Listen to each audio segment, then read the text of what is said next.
Good early morning, everyone. Sorry I didn't put out a video yesterday. I had some stuff to do. But I've dedicated myself to doing a video every day, and since I didn't do one yesterday, I'll do two today. Thank my dogs for waking me up. There's not going to be any big flashy bright intros or anything like that on here, mostly because everybody's asleep, and being it's early in the morning, I really don't care, but I just wanted to read some articles off. Going through yesterday, going through early this morning with my typical routine, man, there's so much stuff. I don't even have enough time to talk about all of it, but I wanted to start with the COVID hospitalizations rise. Some places are bringing mask mandates back. We all knew that, right? A spike in COVID-19 cases is bringing mask mandates back to some parts of the country. In Syracuse, New York, Upstate Medical University is once again requiring masks in its hospitals. But it's not even Syracuse. Syracuse is roughly about an hour and a half from where I grew up and where I was born, and it's not even just Syracuse. Talking to some of my family members that are in small rural towns and everything, even they're doing it. So it's everywhere. It's not just in cities and stuff like that. And I could go on reading this. This is more or less just press conference. The number of patients being admitted in the hospital either with or for COVID. And number two, the number of staff that's been out of work due to illness. That's one thing you're going to find too. I've been hearing talk about a lot of people, and I think more down in Texas, a lot of hospitals are getting call-ins where nurses aren't showing up. They're just getting sick. So that's never a good thing. But we have to be more concerned than just the sickness and what's it going to do. All of those people are out. You're not going to be able to produce as much, so income is going to drop. Some people are lucky enough to get sick days and they're on salary and stuff like that, so it's fine, but their production drops. Some people, just hourly employees and everything, when they're out, which means checks are going to be short. And that's already not a good thing. I'm sure everybody has already heard about Dollar General, because I know that you people watch just about the same stuff that I pay attention to and watch. And one of the big news stories of the day yesterday was Dollar General dropping massively, not meeting their quota, more or less, because of theft.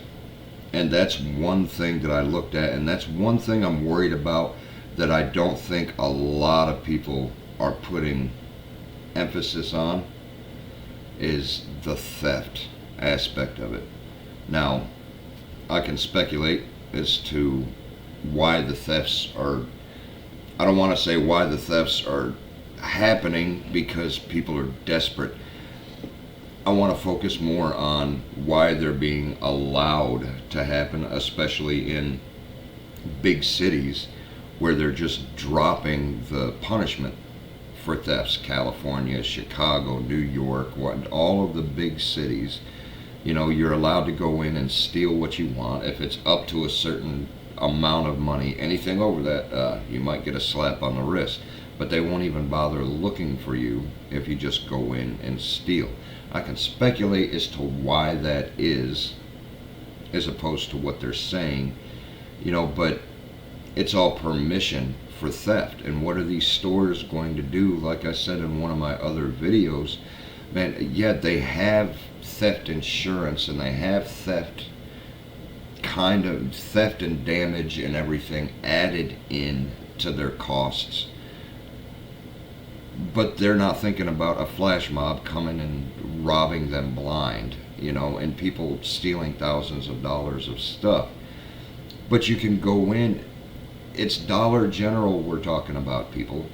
You steal $3, $3 thing. You can get a lot of stuff for that $999 theft limit when you're at Dollar General, and Dollar General already has such low margins that they're working with, and they need to turn the stuff over when they're getting wiped out like that. I mean, there's two things. One, people are getting very, very desperate to steal from a dollar store. And two, the loss because of theft is going to be astounding for their overhead. And they're not going to be able to operate. Their operating costs are going to be so high because all of that stuff is gone and now they can't make any money off of it. It's bad. The economy is bad and people aren't even realizing. But look at this. I'm not even going to start reading some. I'm just going to bring up just so many articles on my search. California Democrat frustrated by rising theft, admits the liberal crime bill was a big mistake. Car thefts skyrocketing. Organized crime responsible for rising theft across the entire sneaker supply chain. Exploring changes in homicide and motor vehicle theft rates. Major crimes. Police warn of spike in vehicle thefts in Western Washington. DIA makes plans to address the car catalytic theft after increase. They're locking wheels because of auto theft. Auto theft, cities are suing car manufacturers over auto theft. Theft for greed, not theft for need. Organized retail crime. All you're seeing here, retail crime, car theft. And I'm pretty sure if I get right into it, if you look into the breaking and entering and the mugging and everything like that, that's up a whole lot. If any of you guys have been paying attention to the focus that's on canned food here recently in the last couple of days, that's something to really be worried about.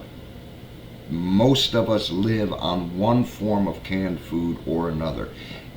Even if you're growing your own food in the garden, people are getting canned food. That's what we use to kind of stock up and resupply. That's what we use for fillers. I don't know people that have big enough gardens to supply 365 days of their vegetable needs from their garden. And I know a lot of people are doing the farm fresh, but a lot of people aren't able to afford that right now.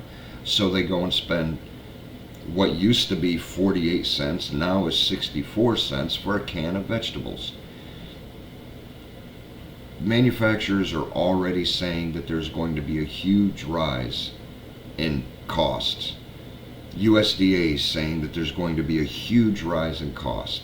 Manufacturers are saying that it's not only tin that they can't get, but their crops aren't coming in. If you go back, I read about the crops and how bad they are. I spoke on that. And reserves are at zero. So the crops are going to be even worse, but that's going to be a huge rise in cost. Not to mention that there's talk out there that canned food just was put on the high-risk cargo for transportation, which means these insurance companies and these people are seeing huge thefts, or they're foreseeing huge thefts for tractor trailers, for semis, for trailer loads of canned food to be stolen. So now they are a high risk to move. Missouri already reinforced and gave stricter punishments for anybody interfering with transportation of livestock. I said that in a few videos before. That means if they're not seeing a spike now, they're foreseeing a spike in people that are going to hijack livestock for food and for sale.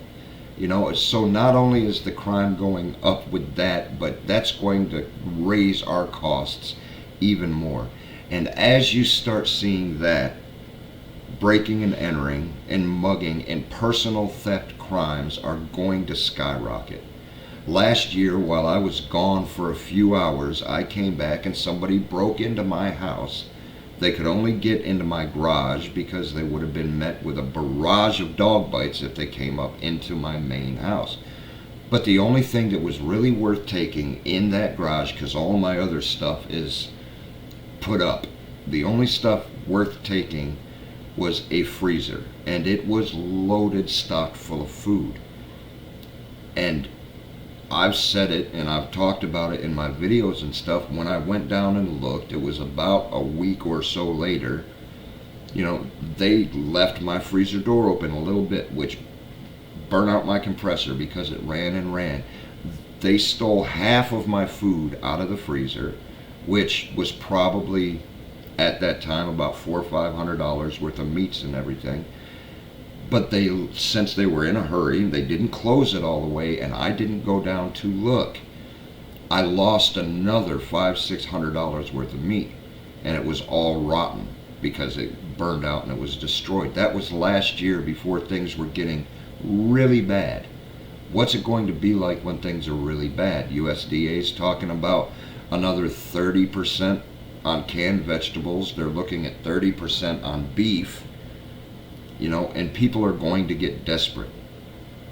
And that's one thing that I'm concerned with, because as everybody is worried about food costs and about employment, which is another thing, the temporary employment's down, and people will tell you that if you want to look at the way the job market is going, look at the statistics for temporary markets, because temporary jobs, they get hired on for a reason. When there is a demand, they go through temporary agencies real quick, and the temp workers will get hired on when there's a big demand.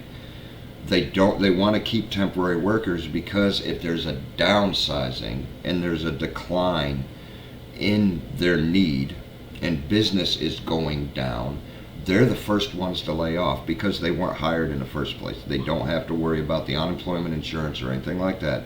All they have to do is just say, okay, your contract is over, go back to the temporary place. So it's much easier for them. That's been trending down, which means jobs are going down. It's already shown that jobs are going down in the news and stuff.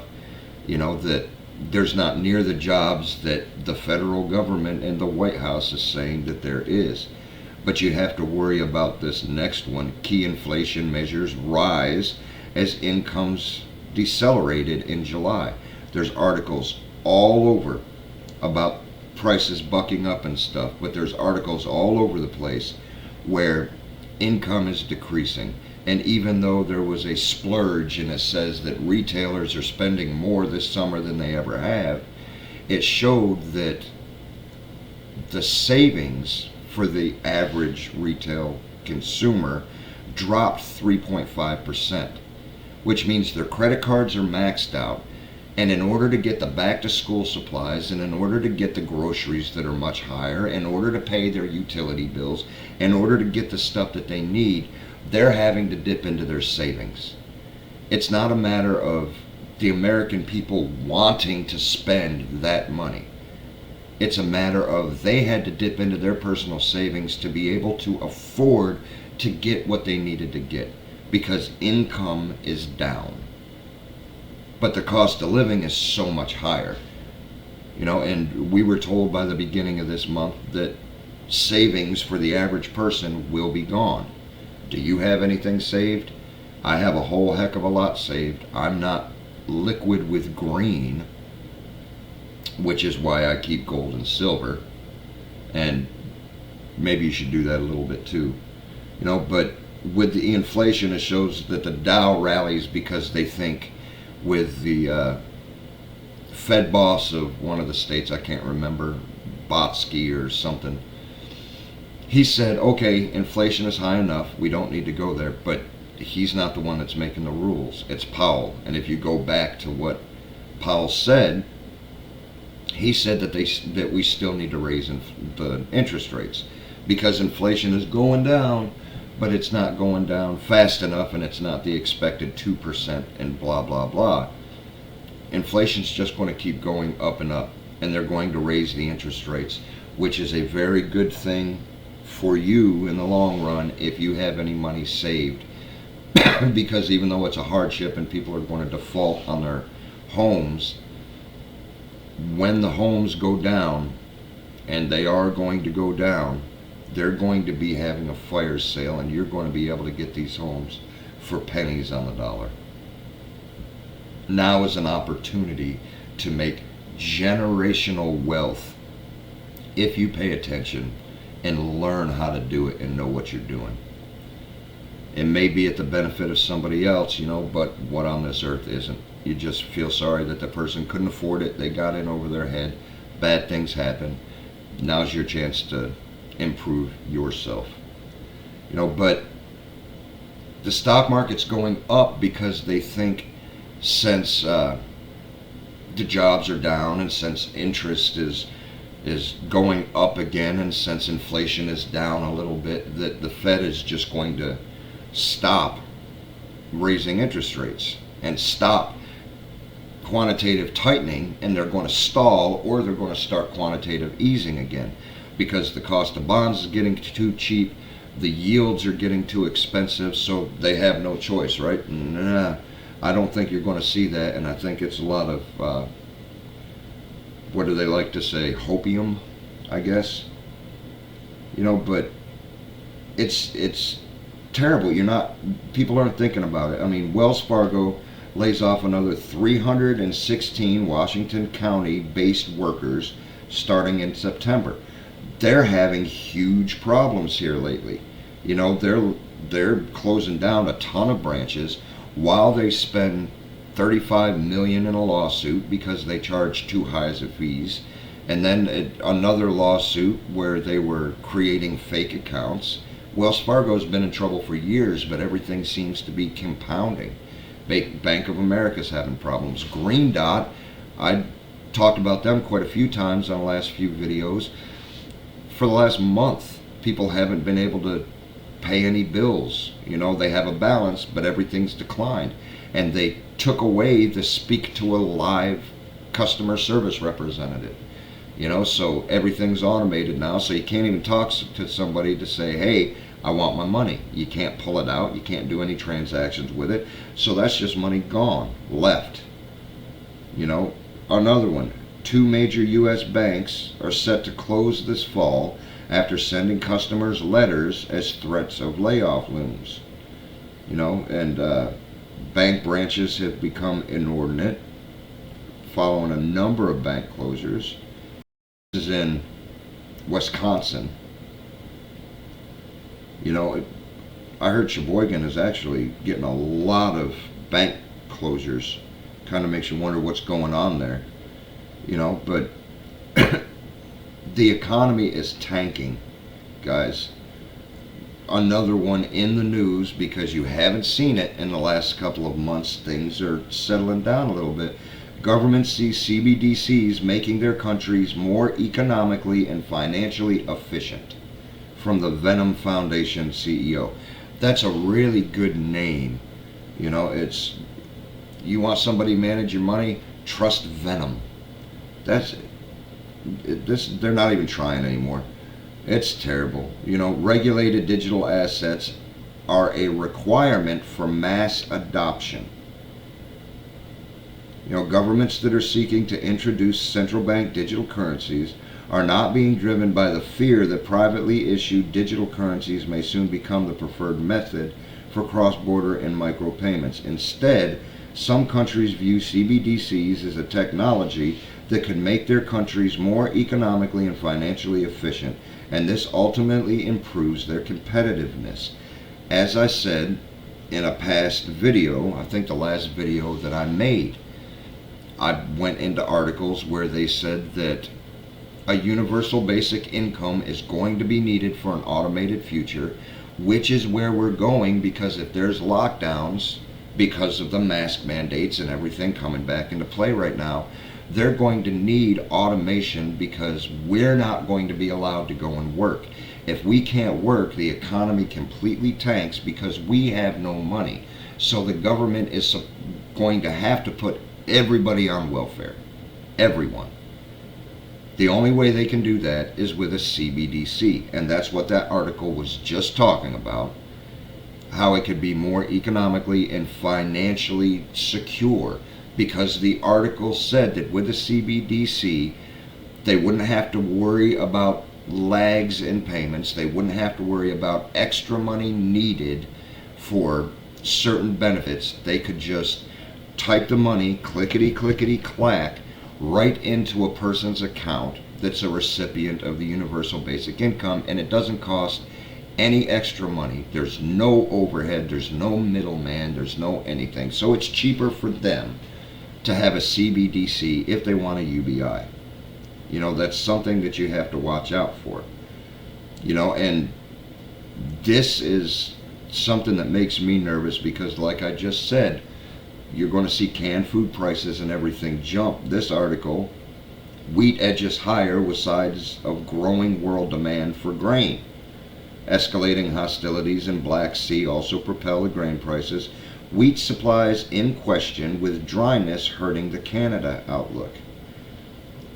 All of the wheat is short this year. We have no reserves. We don't have anything like that. But it was already shown that the global market next year is going to dry up, which means if we have no reserves and we didn't produce enough wheat for our yearly supply of just us, and we think we can buy it somewhere else, we're not going to be able to. The market's going to be dry. You already see a ban on exports on so many other things across the world. You're going to have a hard time finding it. Our corn is down to the point where they upgraded livestock quality feed to human quality feed. You know, but the worst part with that is for the last 3 years, I believe, China was the #1 buyer of our corn, and we're the #1 seller in the world, with Brazil being third of the largest producers. China being second, but they still didn't grow enough. You know, and I believe 60% of their corn goes to livestock, and Chinese are eating more meat. But for the last 3 years, the purchasing of our corn by China has dropped like 91%, something like that. Even with all of the devastation that their crops have seen because of flooding and everything, they're going more towards Brazil because they want to bolster trade with Brazil because they're part of BRICS.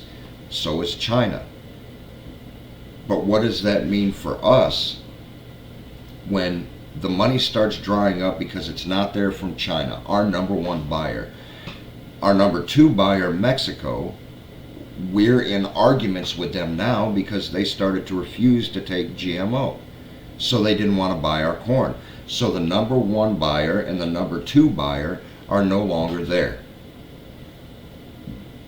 Money-wise, that's a bad thing, but that would show a person with common sense, since they're buying more of our livestock quality feed. The big problem that we've been having with livestock is not enough feed for them. So logic and common sense would say, okay, all of these farmers that now have an abundance of livestock corn because they're not selling to the people, they're not selling to China and Mexico, they could start raising cattle, or they could start selling their feed to cattle because we have an excess, right? Which means that we could have more cattle, we could have more livestock, and the prices of meat would go down. Common sense and logic would point to all of that, but that's not what's happening. They're saying that there's a huge decrease in corn and livestock feed, and there's so much of a decrease in human quality feed that now we have to start eating livestock feed. Why is that? You just have to think about that. You know, You have another one right here of a surprise crash in crude inventories sent oil prices higher. Now, why did our crude just automatically go away? That's weird. Wasn't Pinocchio Joe selling a whole bunch of our reserves overseas? You know, maybe if he didn't do that and put the money in his pocket instead of helping the country, you know, maybe we wouldn't have had this. But you're going to see the price of gas shoot up. Price of everything else, you know, because the crude oil, it's not just gasoline. It's in everything. If you eat marshmallows, you know, that's processed by crude. The API, the American Petroleum Institute, reported that a massive 11.486 million barrel draw in U.S. crude inventories compared with the previous week of 2.418 million barrels weighs China's economic activity against U.S. crude inventories. They were expecting an inventory draw of 2.9 million barrels. They were expecting 2.9. There was a draw of 11 million. So why did 9 million barrels? Maybe Joe sent it over to Ukraine. You never know. That's one other. I'm not speculating. That's not a fact. That's an opinion. Just an opinion. I'm not going into that. I'm sure there is a perfectly reasonable story for all of it. But that's something else that I wanted to talk about that people aren't taking as much of a notice to, that I think is more important than what's going on. Gabon just ousted their leader, and now there's another coup, and I believe that makes what, 8? Like Burkina Faso, and now Gabon, and Niger, and Guinea, and pretty much all of the northwestern cradle belt of Africa. But 60% of Gabon's exports was crude oil. France doesn't get a whole lot of that. We don't get a whole lot of that, but we get some. You know, and now, who do you think they're going to run to? The same people that all of the other nations that are having a coup right now are running to. They are booting NATO and the West out of their lands, and they're accepting Russia and China. So it's going to go to benefit them. More crude oil for Russia, more crude oil for China. That's another OPEC nation. And I'm sure if it goes on, they'll accept Gabon into BRICS. They just did Saudi Arabia. They just did, I think, I can't remember where I saw it, but I either saw or heard somebody talking about it. The way that it's projected, 90% of the world's oil is going to be controlled by BRICS. So where's that going to leave us? Because they don't want to do business with the West.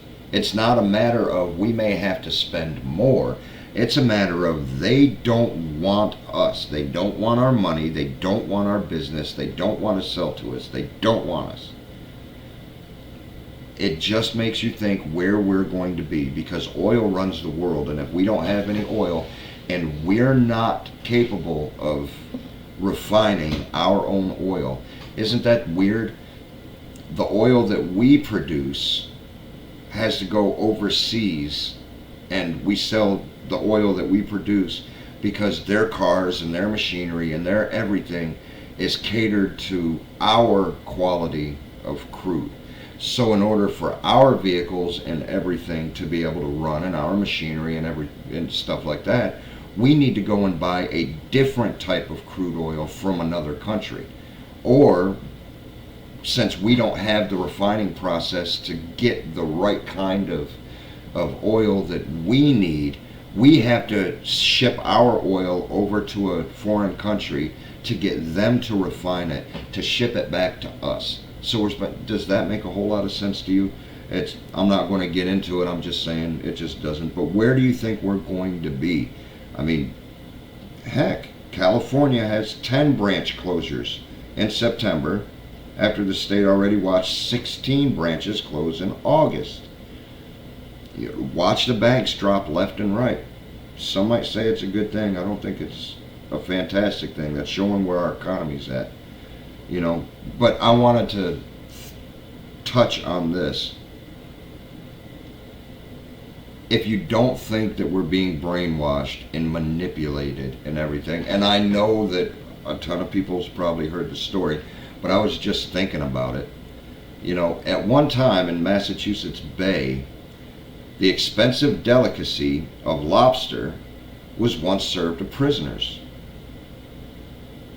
When envisioning a luxurious evening fit for royalty, a lavish feast is essential. Among the most extravagant foods are caviar, truffles, oysters, foie gras. I don't like liver, so I won't eat goose liver. And of course, the infamous lobster. The elegant fare that is now associated with high class and big dollar signs was once referred to as the cockroach of the sea. Before lobster became unattainable for the average household, you couldn't pay people to eat it. There was once such a surplus of lobsters that they coated the beaches of Massachusetts Bay Colony, quickly becoming a universally avoided food. Native Americans and colonists used the seafood as food for their crops and their fish, but not themselves if they could help it.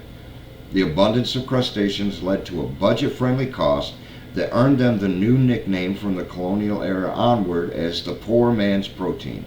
Lobster was essentially considered slop, only fit for prisoners, until East Coast restaurants began serving it in the 1880s.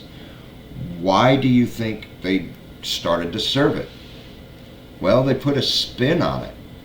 You know, all they had to do was just say, no, this is something else, or no, this is really, really good. And just like the dude that started breakfast, can't remember the guy's name, Freud's nephew, and the guy that attributed Virginia Slim cigarettes to the women's liberation movement, you know, and they started to play psyops, mind tricks. No, this is really, really good. Melt some butter, put it in there. No, it's great. You know, and after a little while of saying that, the average population just, yeah, that's good. Yeah, that's good. Or they'd sell it at such a cheap price when prices of everything else was so high that people started eating it. And then slowly they started saying, no, this is so good, it must be expensive. Why am I getting it for such a deal? And then the prices followed. I say that to think that there's a whole lot of stuff. I remember when I was a kid, eating carp was just unthinkable, nasty. But there's people eating carp now. In Alaska, the salmon that they get, I can't remember what it is, but it's cheap salmon. They get a whole ton of it. I think it's chun something, I don't know.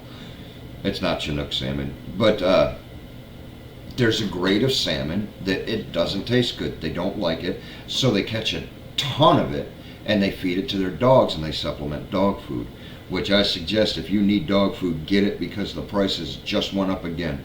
And something that I was spending about $90 a month 3 years ago to feed my 4 dogs. Now I'm spending $197 a month, and the prices just went up again. You know, not to mention the price of chicken feed, and even a thing that I have on auto ship, the shipping rates went up another $1. They've gone up $2 in the last 7 months. So prices are really climbing. But as I was going to say, you know, they feed it to their dogs. But when times get tough, when they can't get moose, when they can't, you know, catch enough food for themselves, they will eat that food. In the wintertime, one of the saddest things I've ever heard, the price of canned dog food and cat food, they go up a little bit, but the statistics, the purchasing of canned cat and dog food goes up in the wintertime. Not because people are feeding their dogs more because they're inside, or they're feeding their cats more. It's because, on average, elderly people during the wintertime cannot afford their medication, their utilities, and food. So they will buy canned dog food and canned cat food and eat it, because, can't really say it now, but back a few years ago it was cheaper than regular food. They would eat animal food. because our elderly who worked all of their lives are getting raked across the coals, and they have to eat food that's not fit for human beings. Now, I mean, some can argue and say it is, and we kind of spoil our dogs, but you see where I'm coming from. And it's the same back then. If there was a shortage, or if prices were getting too high, they would take some food that we looked down on, and we looked as dog food and everything that we wouldn't touch with a 10-foot pole, and they put a spin on it and say, oh, look at how good this is. It's a delicacy. What are they going to do that with us, when it comes to synthetic food, lab-grown meats that's passed for USDA by a Bill Gates company, got USDA approval for synthetic lab-grown meats? What are they going to do? They're going to dangle it in front of us, and they're going to say, look how cheap this is. And there's nothing different than real meat. It tastes even better because it's packed with a whole lot of the same great tasting junk that fast food has. And you can feed your entire family for 99 cents. Poorer people that have no protein and can't afford protein are going to go to that and switch to it. And at first they're going to say, man, this is sick, and they're going to do it as a last-ditch effort. But sooner or later it will be ingrained, and it'll be a delicacy just like lobster. That's something that I see happening that you got to watch out for. How are they going to spin things to get you to eat stuff that you don't want to eat? You need to get the stuff that's actually food, and you need to start growing your stuff right now.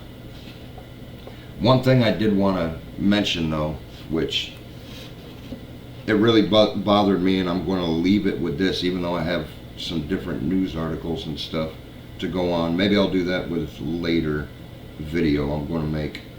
But an article came in from Maui about the Maui County Council gets an earful from angry residents over housing proposal. The state's chief housing officer says her team is identifying land where new houses can be built because they don't want to give the people their Lahaina land back. Isn't that nice? Isn't that what gentrification is? Destroy buildings that belong to older folks and poorer folks and relocate them away and make a brand new, ritzy, uppity up, hoity-toity, elite place to live. Prime land. So elites go to the prime land, and after losing an entire life, people get issued around.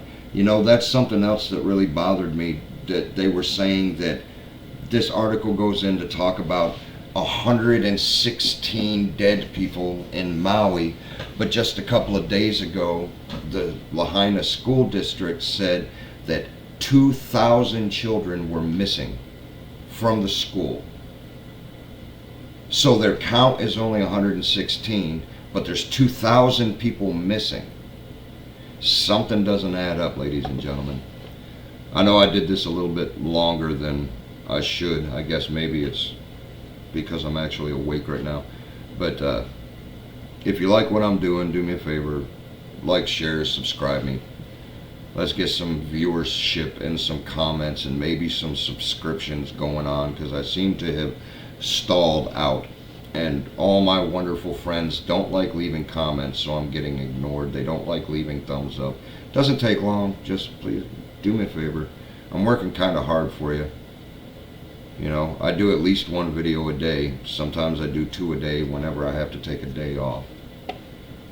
But God willing, we'll see you a little bit later today.